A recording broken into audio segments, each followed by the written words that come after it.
Hello, my friends. I just wanted to drop some special bonus episodes into the feed that you probably have not heard unless you are a part or an early part of the Patreon for the Life Shift podcast. If you don't know, I do have a Patreon. It currently only has two tiers. One is a $3 a month tier just to support what I'm doing, helps cover production costs. And then there's a $5 tier, which will get you episodes early and just the, I guess, warm fuzzies for helping me out with the Life Shift podcast.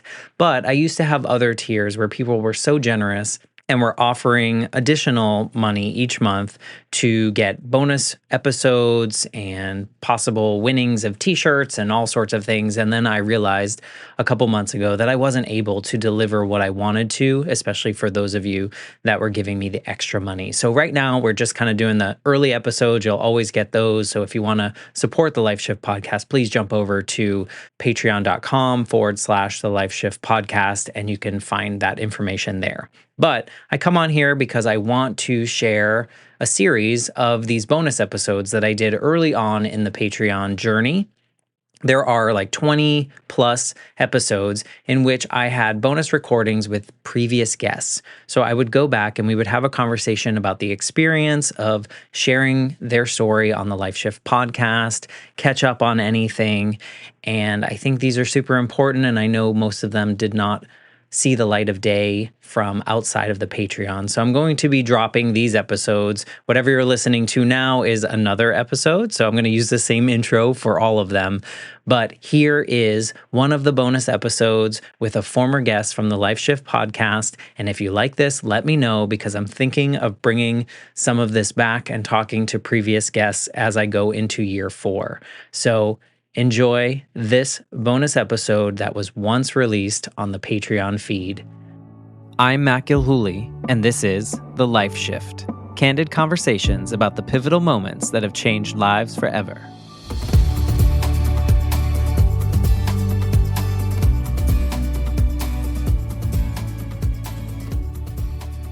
Here we are with another bonus episode, and as a reminder, I'm talking to former guests of the Life Shift podcast, and today is my friend Rachel. Hey, Rachel. Hi.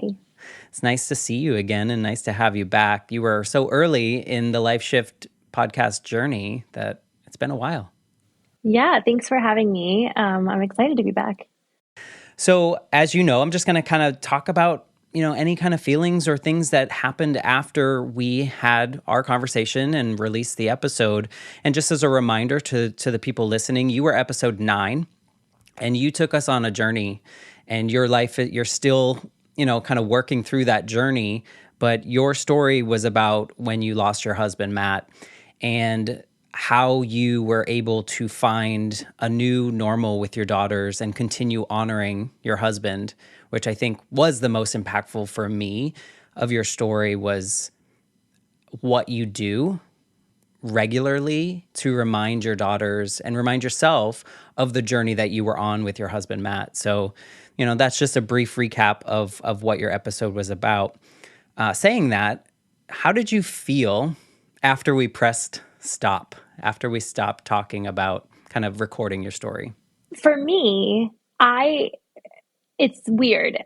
It's almost cathartic in a way to share what has happened to us for not only I think myself, but also I have friends who will always listen to my story any way I tell it. So I think personally for me, I will talk about my story as much as I can because just like you said, it also helps me keep Matt here. And it helps me remember those little things from just before that day, on that day, little moments that have happened that kind of drop off on the spectrum, as life continues, and I genuinely, I think sometimes people don't know what to say to me or don't know and I'm like, no, please, I will tell you the story again. I want to talk about him. I want to talk about what happened because sometimes I feel like I'm still living in a bit of a fog. And when I say it again, I'm like, oh my gosh. Or each time I say it, I'm like, oh, I can't believe that happened, or, something like that. So I genuinely feel good and also get a chance to kind of reflect and like honor Matt each time I talk about it. I vividly remember like towards the end of the episode, you kind of took a moment to reflect on how far you've also come and kind of mentioned how far you came, but how far you haven't gone in that journey. And so it's always interesting to me when to your point of sharing these stories, I will forever talk about my grief journey and the things that I did wrong, in my opinion, having faced a different bout of grief later on, losing my grandmother. And it's interesting because people shy away from it. Like you said, like a lot of people will be like, oh, I don't want to touch that topic because I don't want to do X, Y, Z. I don't want to upset her. I don't want, whatever that may be. When in all reality, many of us want to talk about it for a myriad of reasons. Okay, first question, did you listen to yourself? Did you listen to the episode after? Absolutely. Of course I did. Yeah. How did you feel listening to yourself tell your story? I only have two recorded versions of me talking about what happened. One is on my own podcast and one is on yours. And I've gone back and listened to both multiple times because, again, it helps kind of keep me in the before sometimes, which I miss and want to remind myself of. So absolutely, I listen to it.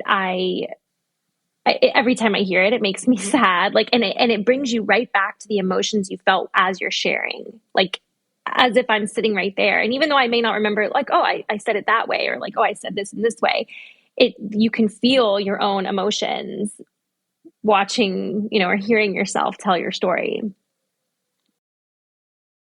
I always listen.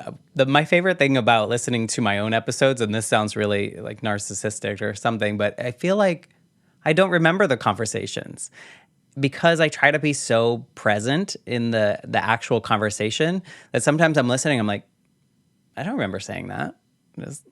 Did you have any of those moments where you're like, oh, wow, that's not something I normally share? Not really, but what I do afterwards, I'm always like, oh my gosh, did I really say that? Or did I go too far into this topic? Or did I say too much about this? And when I go back and listen, I'm like, oh, okay, no, I kind of left myself where I wanted to be, or didn't dive too far into that one topic as I thought I did, or didn't want to, and I walk away usually feeling like, okay, I was okay. It worked out. Yeah. Did you get any, I guess the question is more feedback related. Did you hear from people you didn't expect to hear from? Did you hear, or did you not hear from people you expected to hear from? Either way. No, I definitely, I heard from people who listened and who are close to me, and they, say like, it was beautiful. Like you did a great job, and you did a beautiful job sharing the story. There were some things, and I don't know if this is what you were just asking me a minute ago, but something I really actually did want to talk about is what I kind of revealed to myself within my story. For sure. Because I actually sent the episode to some people wanting them to hear certain things I said in my story. And actually you just brought it up a minute ago when you said, at the end, you kind of, talked about how far you've come and how far you haven't come. And it was in that moment and listening back to myself that I was actually really proud of myself. And I was really surprised at how I said or explain my current outlook on life. That's one of the things I thought back on after I recorded and was like, oh shoot, like what did I say there? Did I, say too much? Did I not say enough? Did I sound weird and like have people think, that I'm like off on this weird path? And when I listened back to it, I was like really proud of the way that I verbalized my thoughts. And that is what I wanted people to kind of take away from it. So when I heard it back, I like I said, I took it and I sent it to some people wanting them to listen to that, because I don't think when it comes to grief, and especially, all grief is terrible. None of it is comparable. No one should ever, people have told me like, well, yours is much worse than mine. No, everybody's grief is the same, because to them, it's a part of their world that is now gone, right? Or missing, or whatever the case may be. I think for me personally, the trauma that was associated with it, in how young Matt was and how unexpected it was and how young our daughters are, what our future looks like, all these things that I really, when I talk to people about grief, I could say it a million times. Any one of us who have experienced grief can say it a million times. You don't understand or feel the magnitude of it until you're faced, with a situation like that. And I think especially, and for you too, with your mom, like being so young and having it truly affect and mold where your life went from there. And I try to explain to people, and you hear this all the time, you read it all the time, like, oh, appreciate every day. You never know what you have until it's gone. You take advantage, while you have it, tomorrow's not promised. But truly, like my outlook on life is completely different, because I could walk out of my house after we get off, here, and that could be it for me. So I don't think people realize how true that is, and to like truly live and feel what you have. Like there is somebody who has it way worse at all times. And I try to tell myself that. Like my cleaning ladies are here right now, and I was just talking to her about it, and like the stuff she was telling me, I was like, oh my gosh, like it's awful. And then I'm sitting here thinking like, she's talking a little bit about her husband, and I'm like, well, geez, I just wish my husband were here, and so, but it doesn't matter, because like, I am so lucky. Like, I am so lucky to have had this love and this beautiful life, and I still do, and so it's just this weird dynamic that I try to like explain to people. And I think that's the biggest thing that I took away from it. That's like the biggest thing I kind of revealed to myself. Like, yes, that is so true. You have to look at life differently than like, oh, I'm waking up today and I got to go to work, and, and I'm just living the motions and all those things. It's so much deeper than that. And we can't really like experience and appreciate life until you can like feel the enormity of that. Well, and it's hard too, right? Because how do you tell someone until you go through it yourself and have such a tragic, traumatic experience, you're not really going to understand. But I think you articulated that very well in your episode, and it was clear you're still on your journey, and I think we all are, right? And we have to. Not every day is going to be the most beautiful day ever, right? But there are moments probably in every day that we can appreciate, that we can see the growth that we've had. I mean, I shared on my story, my grief journey, when I lost my mom, since I was so young, it took me 20 plus years to feel like I had, I don't know if close the door on grief is the right term, but feel like I was no longer living in that grief journey, if that makes sense. And it's like, I don't know. I mean, I think you're on a good place, or you're in a good place, because you have this awareness now of what this grief journey looks like. You have this experience of the before, right? You have the experience of the moment, you have the experience after, but you're so hyper aware of how your daughters are experiencing life now, and how you're committing to maintaining the memory of their father and your husband, and doing things in service of that, but also still creating this new version of life for your daughters. And I think I didn't have that, because I think, at the time, my dad was forced into being, a dual parent without the equipment, without the ability or the wherewithal, and because society wasn't there yet. Like, we weren't just talking about it. We didn't have, podcasts where other people are sharing their stories to realize, oh, I'm not the only one facing all these things. And so I completely get that. I love that you saw that in yourself, or that it revealed to you, this, that life should be cherished, or time is valuable. On one of these other bonus episodes, I talked to my friend Adrienne, and she said, time is the biggest gift you can give someone else, right? And so if we can honor that in everything that we do, I think we win. I was actually talking to someone yesterday. She was telling me she and her husband are having a hard time and they're considering divorce. And I told her, like, and she looked so sad and she was so upset. And I looked at her and I was like, it will get better. No matter what the outcome is, it will get better. Nobody is ever going to be stuck in this place forever, right? And I was trying to like relay that message to her, and you can't see it when you're in it. You can look back and be you're like, never getting out. Yeah, like, so I was just trying to remind her of that. And I think that's something that we need to do a good job at helping people remember when our friends or family members are having a bad day. Like, you are not going to be in this place forever. It is going to get better. And actually, on the flip side of, like, as positive as I try to be, and as, I try to share all of the things that I try to do to keep Matt's memory alive, I have to say that,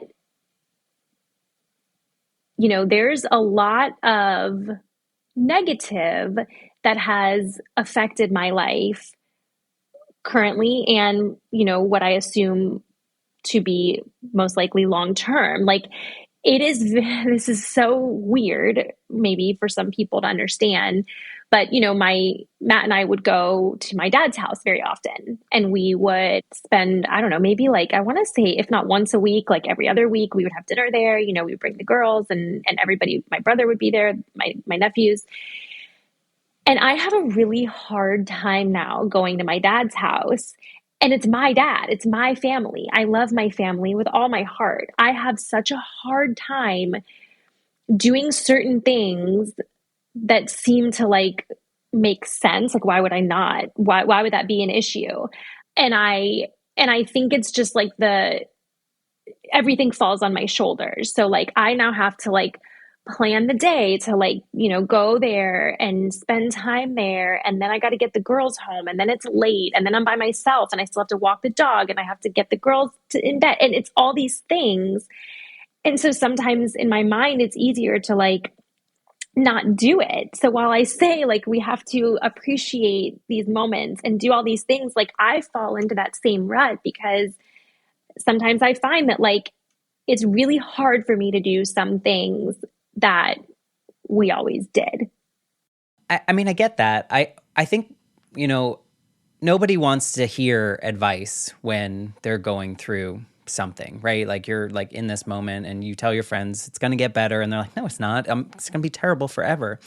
So I've kind of resorted to telling people that are going through really tough moments that it is okay to feel however you are feeling at any moment in time. You are a human. So, like, maybe that situation will get better, over time. And maybe those situations, and it's totally fine, to feel terrible about it, or to, like, hate doing something, or to just wake up and just not have a good day. Like, just feel like, meh, today sucks. That's okay. Like, at this journey in my life, or this point in my journey, I just acknowledge it, and I'm like, I just don't feel right today. I'm just going to go through the motions. I know I'm not going to stay in this moment forever. I know it's, things are going to change. And then suddenly, like, a day later, I'm like, I feel fine now. Like, we're humans. It's this whole science thing that's, creating all these moments. And I think the best piece of advice I can give people is to just be okay being whatever you are at whatever moment in time. Just be a dang human, Going back to that, the feedback question, I will say that I had so many of my friends, or even not friends, just listeners, reach out to me after your episode. And I had one friend, just like, your storytelling was also just really compelling. because you painted the picture. You put us in the moment and you made people feel, which I think is the most important thing about this podcast, is like that people can make these connections. Like we're, like I was just saying, we're all human, and to be able to relate to another human that you don't necessarily know is so impactful. So I heard from so many people, and they were just sending their love and light to you, not even knowing you, because of the impact that you made on their heart. Even when I ask other people, like, what's your favorite episode, or which one's, I don't know if favorite's the right word, but what episode sticks with you the most? A lot of them say you. And, Oh, and thank so you. they're all thinking of you, whether you know them or not, and that's such a cool thing. And you do the same thing on your podcast that you might resurrect at some point, that we were talking about before we recorded. But, you do the same thing. You're sharing these love stories in all different facets of life, and people are feeling a connection to other humans. So Thank you. I appreciate that. Thank you. I just want to say thank you for being a part of it. Do you have any updates about your life? Anything good going on, or anything that you want to share that's different from when you recorded? Oh gosh, let's see. I'm trying to this is another one of those things I have a hard time with. Is this is also going to sound awful, but I have a hard time doing things with the girls, like, because I feel like I'm alone and not, experiencing it with Matt. So I have been trying to do a better job at taking them on fun adventures. And I think this past year I've done that. We just went to Kennedy Space Center. For Arden's birthday, she wanted to go to Disney. So I was like, usually I would have tried to talk her out of it. And I was like, no, if that's what she wants to do, we're going to go to Disney. And that's something that Matt really enjoyed doing with the girls, going to Disney. And that's something, like, my oldest always talks about, being in Disney with Matt. So that to me was a huge step. Little things like that, like trying not to say no to things that just make it easier for me and just doing it. How do you feel after those moments? I'm so happy all the time that I did it, and seeing the girls happy about it, of course. And I always know that that's going to be the case. I think I'm, in my personality as well, I'm very like type A. So I'm very like regimented and scheduled. And so when it throws us off and then they're not going to bed on time or like getting enough sleep, I'm trying to work through it on my own to like get over that aspect of it. So, and I think it's helping as they get older, right? Because they're able to do more for themselves, and we can come home a little bit later and everybody go, take care of yourself, and we'll reconvene, or even helping me, like being a bit more helpful to me. It adds to it, and I think is helping me work through that stage that I'm having a struggle with. But that is something that I am always actively working on and proud of, that, we were able to kind of I was able to kind of push through that I would say the past year or so. That's great. I mean, I understand that. I think it's very easy to say no, and we can give all the reasons why we should say no and not do things. And sometimes it's really hard to say yes, but I'll tell you, some of my biggest wins and things that I've done and been really proud of have come from that, like, okay, yes, I will do it, so you never know what's going to come out of it. I'm happy to hear that. I'm happy that you're creating these new memories with attachments to Matt memories for your daughters as well, which is probably interesting, but also, heart, filling your heart and filling your cup there as well. So, and I'm sure your daughters are so grateful and thankful, and also probably crazy at times. Oh, that's an understatement. Total Yes, understatement. I've seen some videos, and they look like they're doing very well and nice and sassy, like little girls should be. That is exactly it. You nailed it. Oh, well, I appreciate you. Is there anything that you could tell someone that might be considering sharing a deeply personal story for the first time, and maybe doing it on the podcast or not, just with other people? Is there something that you could give advice to someone like that based on what you've experienced by sharing your story? So I think we all have to do what works within our comfort level, right? Our comfort zone. And for me, like I said before, it is very cathartic for me to talk about it. I think for someone who maybe doesn't feel that way or is unsure of how they'll feel after sharing their story, just a reminder to themselves, they are talking to you. And people will hear their story, right? Maybe they don't feel comfortable sharing it to their network personally, and that's okay. But I think taking that first step, talking to you, you're sharing the story, and maybe it's not people they know that hear the story and they start to get positive feedback and they start to, I think it kind of sometimes for people who aren't as comfortable can take these little levels to just get past to the point where they do now feel comfortable. Then it's just a click of a button to then now share their story with their own network in terms of, opening up to something that may be personal that people don't know about. So I think I am a huge advocate. You can ask anyone in my life on communication. And I think talking through things is what will help you work through anything in your life. So you could be having this internal battle, this internal struggle with some situation in your life. And I think talking through it is the only way to get through it. And I think this is a perfect platform and a perfect opportunity to do that. And they just need to remember that they don't necessarily need to share it with every person in their life. Take that first step, have the conversation, see how they feel from there, and then they can, push past that as needed. Well, I appreciate that plug for me, but I think I agree with you on communication. Sometimes we get stuck in our head and then we say the words out loud, even if it's not to someone else. You say it out loud and you're like, that doesn't sound so bad. Or that, it sounded much worse up in here without me vocalizing them. So I agree. And you know what? I was so honored that you, one, asked me to share my story on your podcast way back when. That was a long time ago, it seems, maybe 2 years, yeah. Something like that. Yeah.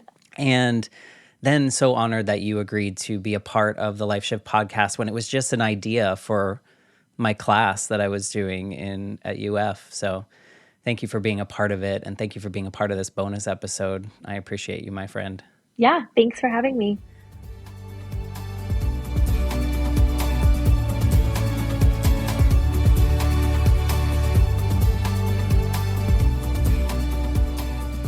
For more information, please visit www.thelifeshiftpodcast.com.